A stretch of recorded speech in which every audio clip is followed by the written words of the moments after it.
Hello दोस्तों, नमस्कार। कैसे हैं आप सभी? सर्वानंद से ही होंगे ऐसी मैं आशा करता हूं। आज की हमारी क्लास नंबर 16 के पार्ट 3 में आप सभी का स्वागत है। ये प्रॉफिट एंड लॉस की अगली क्लास है। इसमें हम जानेंगे कुछ इन नए प्रश्नों के बारे में। आज का हमारा प्रश्न है 123। 123वां प्रश्न क्या कह रहा है? यदि एक दुकानदार अंकित मूल्य पर 20% छूट देकर 10% लाभ कमाना चाहता है तो उसे अंकित मूल्य क्रय मूल्य से कितने प्रतिशत अधिक रखना चाहिए? इस प्रश्न को हमें आज देखना है। ठीक है ना भाई? इस प्रश्न को हमें आज देखना है। हमसे बोला गया है कि जो दुकानदार है अंकित मूल्य पर कितने की भाई 20% की छूट दे रहा है और लाभ कितना कमाना चाहता है? लाभ कमाना चाहता है 10%। ठीक है ना? इसको हम कुछ इस तरीके से सॉल्व करेंगे। ठीक है ना? अगर हम बेसिक जाने तो थोड़ी सी बेसिक की चर्चा यहाँ पे कर लेते हैं। जब हम बात करते हैं प्रॉफिट की, किसकी बात करते हैं? जब हम बात करते हैं प्रॉफिट की, तो प्रॉफिट को हम किस तरीके से डिनोट करते हैं या किस तरीके से समझते हैं, कुछ थोड़ी सी चर्चा उस पर हो जाए। यहाँ पर आप देखेंगे, जब हम बात करते हैं प्रॉफिट की, यहाँ पर लिखा है प्रॉफिट परसेंट, तो इसका मतलब ही क्या होता है? प्रॉफिट परसेंट का मतलब होता है प्रॉफिट अपॉन 100। कुछ इस तरीके से हम समझते हैं। ठीक है? क्या कुछ इस तरीके से हम समझते हैं कि प्रॉफिट परसेंट का मतलब होता है प्रॉफिट अपॉन 100%। का मतलब होता है 1/100। ठीक है ना भाई? कुछ इस तरीके से हमने समझा। अब हम जानेंगे क्या कि इसमें सेलिंग प्राइस को आप कैसे समझेंगे? इस वाली कंडीशन में सेलिंग प्राइस को और कॉस्ट प्राइस को कैसे समझेंगे? तो कॉस्ट प्राइस से हम सीधे ही समझते हैं कि जो 100 है वो कॉस्ट प्राइस हो जाएगी। 100 है वो क्या हो जाएगी? कॉस्ट प्राइस हो जाएगी। ठीक है भाई? या फिर कुछ इस तरीके से ना समझकर थोड़ा और आगे बढ़ते हैं। सेलिंग प्राइस को आप देखेंगे, सेलिंग प्राइस क्या हो जाएगी? सेलिंग प्राइस ऐसी हो जाएगी कि यहाँ पर हो जाएगी क्या भाई? यहाँ पर हम लिखते हैं, जैसे सेलिंग प्राइस को हमने लिखा है क्या कि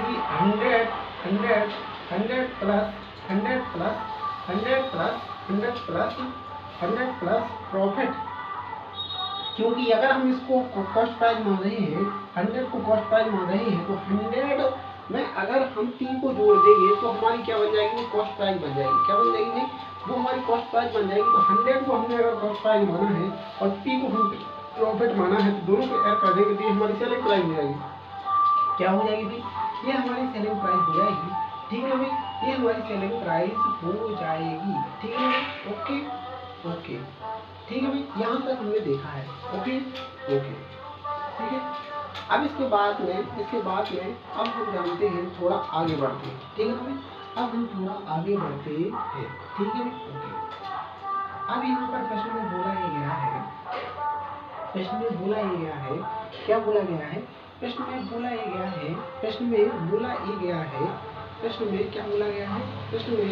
गया है कि यहाँ पर छूट दी गई है किससे भाई? मार्क प्राइस से छूट दी गई है, मार्क प्राइस से। यहाँ पर हमने देखा ये है कि जो सेलिंग प्राइस की, कॉस्ट प्राइस की और मार्क प्राइस की कंडीशन है, उसको थोड़ा और समझने की आवश्यकता है। यहाँ पर आप देखेंगे कि जिस प्रकार से मैंने आपको बताया है कि जब हम बात करते हैं किसकी भाई? प्रॉफिट परसेंट की बात करते हैं, तो प्रॉफिट अपॉन 100 हम लिख देते हैं। ठीक ना भाई? ओके। अगर हमने क्या किया है, एक सेकंड के लिए मान लिया कि ये क्या है? कॉस्ट प्राइस है। ये क्या है? कॉस्ट प्राइस है। तब सेलिंग प्राइस क्या हो जाएगी? सेलिंग प्राइस हो जाएगी 100 प्लस प्रॉफिट। इस प्रकार से हम सेलिंग प्राइस को डिनोट कर सकते हैं। ठीक ना? इस प्रकार से हम सेलिंग प्राइस को डिनोट कर सकते हैं। ठीक है ना भाई? ओके। लेकिन अगर आप इसको कॉस्ट प्राइस मान रहे हैं, लेकिन कॉस्ट प्राइस की जो यूनिट होती है वो तो सीपी को ही मानते हैं, हम कॉस्ट प्राइस को ही मानते हैं। तो हम क्या करते हैं? हम साधारण सी चीज़ में हम केवल ऐसा करते हैं कि selling price equal to cost price plus into 100 plus P upon 100, कुछ इस तरीके से डिनोट करते हैं। क्योंकि हम इसको मान रहे हैं क्या?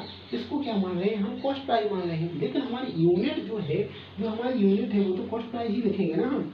100 तो हमने केवल माना है, लेकिन यूनिट हमारी जो है, इकाई क्या है? कॉस्ट प्राइस ही है। इकाई तो क्रय मूल्य ही होता है ना, ये कोई निश्चित वैल्यू थोड़ी ना है, लेकिन ये निश्चित यूनिट है, क्रय मूल्य एक निश्चित यूनिट है, तो उससे हमें इसको मल्टीप्लाई ही करना पड़ेगा। ये सेलिंग प्राइस की एक कंडीशन यहाँ पर बन जाती है, ठीक है ना भाई, ये सेलिंग प्राइस की कंडीशन यहाँ पे बन जाती है, ठीक है ना भाई। अब आप बोलेंगे यहाँ पर 100 से डिवाइड क्यों किया जा रहा है? 100 से इसलिए डिवाइड किया जा रहा है क्योंकि हमने इसको माना है 100 माना है। 100 से अगर इस यूनिट में भाग देंगे और इस यूनिट से मल्टीप्लाई कर देंगे तो हमारी रियल यूनिट निकल आएगी, वास्तविक मान निकल आएगा। अगर हम इससे मल्टीप्लाई नहीं करेंगे तब दिक्कत आएगी, अगर 100 से डिवाइड नहीं करेंगे तब दिक्कत आएगी।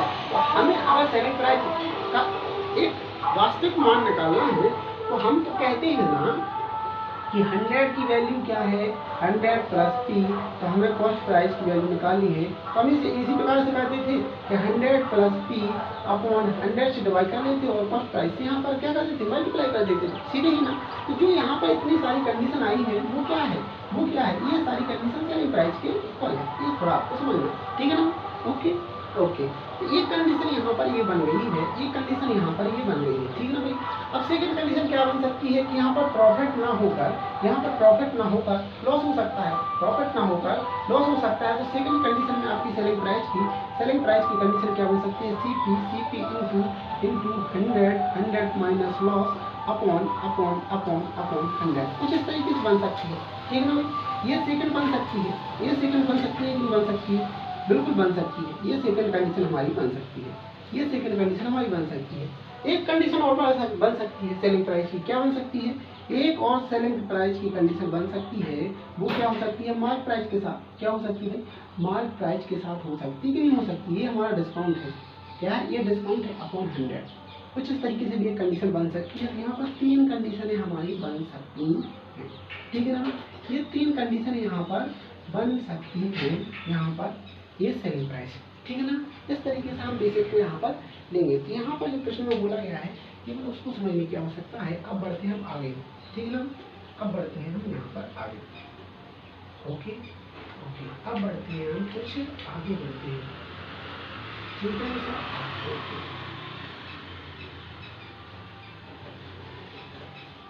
अब आगे की ओर बढ़ा जाए तो प्रश्न में हमसे क्या बोला गया है, प्रश्न में क्या बोला जा रहा है, इस पर थोड़ा और ध्यान देने की आवश्यकता है। तो हम देखते हैं अपने प्रश्न को। यहाँ पर बोला जा रहा है एक दुकानदार अंकित मूल्य पर 20% छूट देकर 10% लाभ कमाना चाहता है। यहाँ पर आप देखेंगे, यहाँ पर बोला क्या जा रहा है, 20% छूट देकर। छूट का मतलब क्या होता है, अगर 100 क्या है मार्क प्राइस है और उसमें क्या कर दिया है, क्या है, डिस्काउंट है, क्या है भाई, ये क्या है, डिस्काउंट, ये क्या है भाई, डिस्काउंट, ठीक है ना, ये डिस्काउंट है। फिर इसके बाद में 10% का लाभ कमाना चाहता है, 100 कॉस्ट प्राइस है और P अर्थात प्रॉफिट कमाना चाहता है, ये प्रॉफिट वाली कंडीशन है। अब हम कुछ नहीं करते थे, हम क्या करते थे, यहाँ पर जो मेन यूनिट होती है मार्क प्राइस, मेन यूनिट है उसमें हम क्या कर देते थे, मल्टीप्लाई। इसकी मेन यूनिट क्या है, कॉस्ट प्राइस, इसके हम क्या कर देते थे, मल्टीप्लाई, ठीक है ना भाई। अब यहाँ पर हमें पता था कि यहाँ पर जब हम मल्टीप्लाई करते थे दोनों कंडीशन में, यहाँ पर ये सेलिंग प्राइस वाला क्या आता था, सेलिंग प्राइस की कंडीशन आती थी और अपॉन में 100 कर देते थे, ठीक है ना। इसी प्रकार से यहाँ पर आप देखेंगे कि सेलिंग प्राइस की कंडीशन आएगी और अपॉन में यहाँ पर 100 आएगा। लेकिन अब आप देखेंगे कि यहाँ पर दोनों पक्षों में सेलिंग प्राइस है, ठीक है ना, दोनों पक्षों में सेलिंग प्राइस है। यहाँ पर दोनों का इक्वल हटा के सीधे इनको यहाँ पर इक्वल कर देंगे और सेलिंग प्राइस जब यहाँ पर है तो सेलिंग प्राइस लेकिन कोई आवश्यकता नहीं है, ठीक है ना, क्योंकि सेलिंग प्राइस दोनों कंडीशन में समान है, ठीक है ना। अब ऐसा हमने किया है तो 2 जीरो से यहाँ पे खत्म कर देंगे क्योंकि यहाँ पर इक्वल है। बस कुछ नहीं करना था, कॉस्ट प्राइस यहाँ पर है, मार्क प्राइस यहाँ पे है, यहाँ पर cost price upon mark price, ठीक है ना, इक्वल टू यहाँ पर क्या हो जाएगा, 100 minus discount upon 100 plus profit, ऐसा हो जाएगा, ठीक है ना, कुछ ऐसा हो जाएगा। बस कुछ नहीं करना था, इसी कंडीशन को आपको फॉलो करना था। यहाँ पर 100 माइनस डिस्काउंट कितने का है, यहाँ पर डिस्काउंट दिया गया है हमें 20% का, ठीक है ना भाई, और यहाँ पर प्रॉफिट कितने का हो रहा है, 10% का, कितने का हो रहा है भाई, प्रॉफिट हो रहा है 10% का। इसको सॉल्व कर लेंगे आप, यहाँ पर कितना आ जाएगा, 80 अपॉन यहाँ पर 11 या फिर 110, ठीक है ना भाई, 1 जीरो से 1 जीरो खत्म हुआ। यहाँ पर आप देखेंगे कि कॉस्ट प्राइस हमारी 8 और यहाँ पर मार्क किया गया है कितना है 3, मार्क किया गया है 3 अधिक, कितना अधिक 3 अधिक यहाँ पर मार्क किया गया है, मतलब 3 अधिक मार्क किया गया है किससे भाई 8 से, तो इसकी परसेंटेज वैल्यू निकाल ली है, ठीक है ना। 1/8 का मतलब कितना होता है, 1/8 का मतलब होता है 12.5%, 12 सही 1/2%, और 3/8 का मतलब हो जाएगा 12 36 1 37 सही 37 सही 1/3%, ठीक है ना, 37 सही 1/2%, ठीक है ना, 37 सही 1/2%। ये हमारा यहाँ पर आंसर आएगा, ये हमारा यहाँ पर आंसर आ जाएगा, ये हमारा यहाँ पर आंसर आ जाएगा 37 सही 1/2%। ऑप्शन नंबर सी यहाँ पर सही हो जाएगा। तो यहाँ पर जो पूछा गया था अंकित मूल्य है ना, क्रय मूल्य से कितना प्रतिशत अधिक रखना चाहिए, तो 37 सही 1/2% अधिक रखना चाहिए। इस तरीके से हमें अपने प्रश्न को सॉल्व करना चाहिए, ठीक है ना। अब एक कंडीशन यहाँ पर बन सकती है, एक तरीका और है जिससे हम इस प्रश्न को सॉल्व कर सकते हैं। एक तरीका और है, हमने सॉल्व तो कर लिया, एक तरीका और है, अब वो क्या है इसको देखते हैं, ठीक है ना। नए तरीके को हम देखते हैं। नया तरीका कुछ इस तरीके से है, यहाँ पर 20% का मतलब क्या है, 20% का मतलब क्या है भाई, 20% का मतलब होता है 1/5, ठीक है ना। फिर उसके बाद में 10% का मतलब क्या होता है, 10% का मतलब होता है 1/10, ठीक है ना। कुछ निकालना था, कॉस्ट प्राइस, सेलिंग प्राइस और यहाँ पर मार्क प्राइस, ठीक है ना। ये हमारी तीनों कंडीशन यहाँ पर लग गई। अब बोला ये जा रहा था कि एक दुकानदार अंकित मूल्य पर 20% छूट देगा। 20% का मतलब कितना है 1/5। अगर मार्क प्राइस 5 है, 5 पर 1 की छूट दे, सेलिंग प्राइस कितनी हो जाएगी 4 हो जाएगी, ठीक है ना। 10 छूट देकर 10% लाभ कमाना चाहता है। 10% का मतलब होता है 1/10। अगर कॉस्ट प्राइस 10 है, तो सेलिंग प्राइस 1 अधिक लाभ हो रहा है, तो यहाँ पर 11 हो जाएगी। बस इस कंडीशन को सॉल्व कर लो, आपका आंसर आ जाएगा। यहाँ पर आपको सेलिंग प्राइस जो मध्य में उसको समान करना है, तो यहाँ पर 11 से मल्टीप्लाई करेंगे, यहाँ पर 4 से, यहाँ पे 4 से किया तो यहाँ पे भी 4 से होगा, और यहाँ पर भी 11 से होगा। यहाँ पर हो गया कितना 40, यहाँ पर हो गया 11 × 44, और यहाँ पर हो गया 11 × 55, ठीक है ना। ओके। यहाँ पर आप देखेंगे कि यहाँ पर कॉस्ट प्राइस कितनी है 40, यहाँ पर मार्क प्राइस कितनी है 55। बस यही पूछा था कि जो कॉस्ट प्राइस से मार्क प्राइस कितना अधिक है, 15 अधिक है। कितना है 15 अधिक है, किससे भाई 40 से × 100%, ठीक है ना भाई। यहाँ पर 5 3 5 5 तिया 15, 5 तिया 15, 5 तिया 15, 5 8 40। तो यहाँ पर 3/8 की वही वाली वैल्यू आ गई जो हम यहाँ पर पहले निकाल रहे हैं, ठीक है ना। वही वैल्यू आ गई, और हमें पता है कि 1/8 का मतलब होता है 12.5%, और 3/8 का मतलब होता है 36 सही 1/2%। ये हमारा मान आ गया है कुछ इस तरीके से। मतलब इस कंडीशन से भी कर सकते हैं, इससे भी कर सकते हैं। अगर कैलकुलेशन हार्ड आ रही है तो इससे कर सकते हैं, वही अगर बेसिक से करना है तो बेसिक से भी कर सकते हैं। कोई यहाँ पर दिक्कत वाली बात नहीं, ठीक है ना। ओके, अब आते हैं अपने अगले प्रश्न पर। प्रश्न नंबर 124, 124वां प्रश्न है, इसको भी हम देख लेते हैं, ठीक है ना। ये हमसे क्या मिल रहा है, इसको भी हम जान लेते हैं। देखो, अगर इक्वेशन कैसी है भाई, छोटी रखी गई है, या फिर जो कैलकुलेशन वाली कंडीशन है या नंबर्स हैं अगर छोटे दिए गए हैं, तो आप बेसिक से भी कर सकते हैं, उतना कठिन नहीं बन सकता सवाल। जैसे यहाँ पर 124वां प्रश्न है, ये हमसे क्या कह रहा है, एक दुकानदार अंकित मूल्य पर 10% छूट देगा, 30% लाभ कमाता है, तो याद करो कि अंकित मूल्य क्रय मूल्य से कितना प्रतिशत अधिक है। कुछ भी नहीं करना था, कुछ भी नहीं करना था। Cost price upon mark price, यहाँ तक तो हमारे थे, क्योंकि हम सीधे इस वाली कंडीशन को उठा लेंगे, ठीक है ना। 100 माइनस डी, तो 100 माइनस डी छूट कितने की दी गई है, 10 की दी गई है, अपॉन 100 प्लस प्रॉफिट कितने का हो रहा है भाई 30% का 30। बस यहाँ तक आना था, कुछ भी नहीं करना था। हम सीधे ही आ सकते हैं ना, आ सकते हैं, नहीं आ सकते, बिल्कुल आ सकते हैं। यहाँ पर कितना हो जाएगा 90, और यहाँ पर कितना हो जाएगा 130, 0 से 0 खत्म हो जाएगा।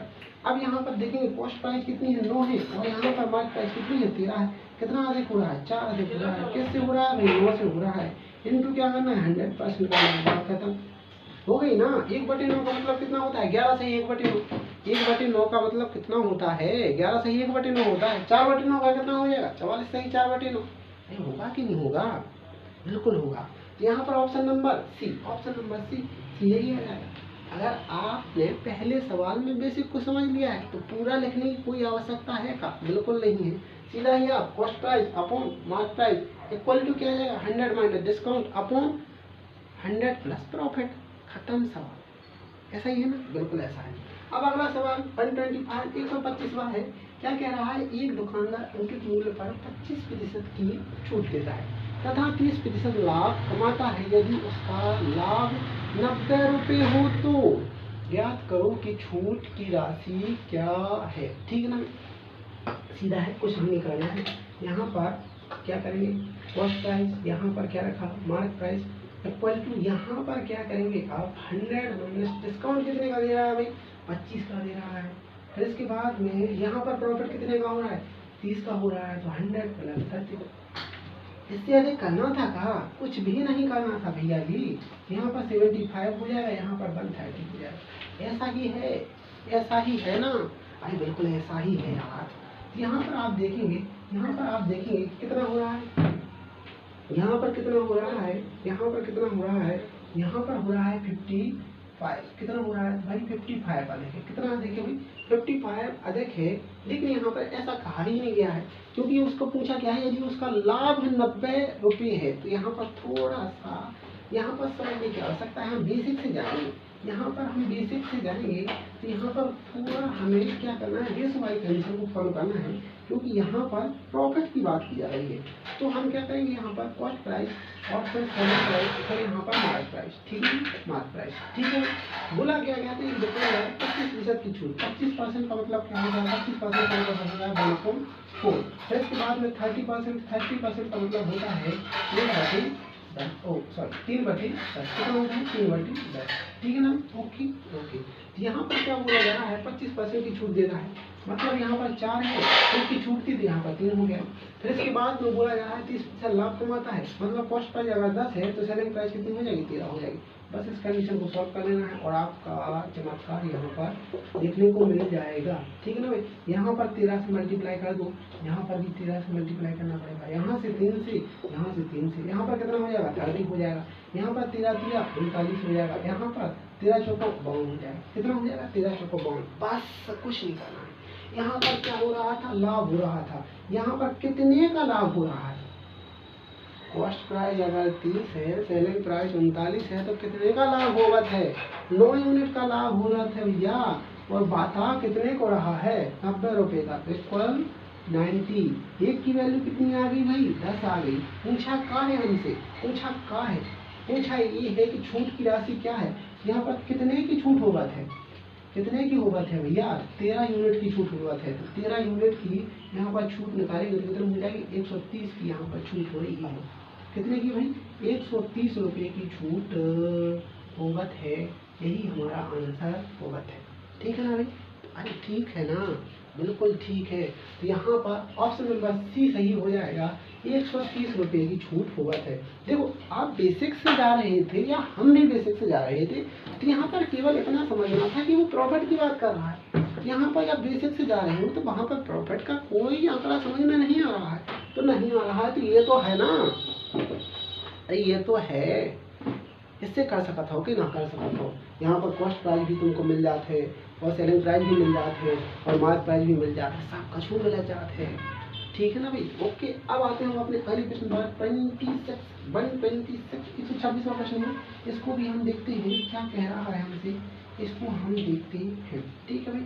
ओके। क्या हो रहा है? एक व्यक्ति अपनी वस्तुओं का मूल्य इस प्रकार अंकित करता है कि अंकित मूल्य पर 12.5% की छूट देने पर उसे 20% लाभ प्राप्त हो सके। यदि वस्तु का क्रय मूल्य कितना है भाई?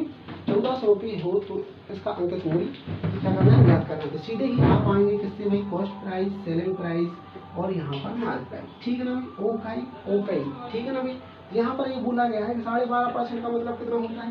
12.5% का मतलब होता है 1/8। यहाँ पर क्या किया जा रहा है भाई? छूट दी जा रही है। मतलब अगर मार्क प्राइस 8 है, इसकी छूट कर देंगे, सेलिंग प्राइस 7 हो जाएगी। ठीक है ना? उसके बाद में यहाँ पर 20% का लाभ होता है। 20% का मतलब कितना होता है? 20% का मतलब होता है ए 1/5। ठीक है ना भाई? अगर कॉस्ट प्राइस आपकी 5 है तो सेलिंग प्राइस कितनी हो जाएगी? 6 हो जाएगी। बस इसको समाधान के लिए आगे बढ़ जाइए। ठीक है ना भाई? यहाँ 6 आ जाएगा, यहाँ पर कितना आ जाएगा? यहाँ पर कितना आ जाएगा? 7 आ जाएगा। इनको मल्टीप्लाई करेंगे, 7 5 35 और यहाँ पर 6 7 42 इक्वल टू यहाँ पर 8 6 48। अब बस हमसे बोला क्या था? हमसे ये बोला था कि क्रय मूल्य 1400 है, लेकिन हमें क्रय मूल्य यहाँ पर 35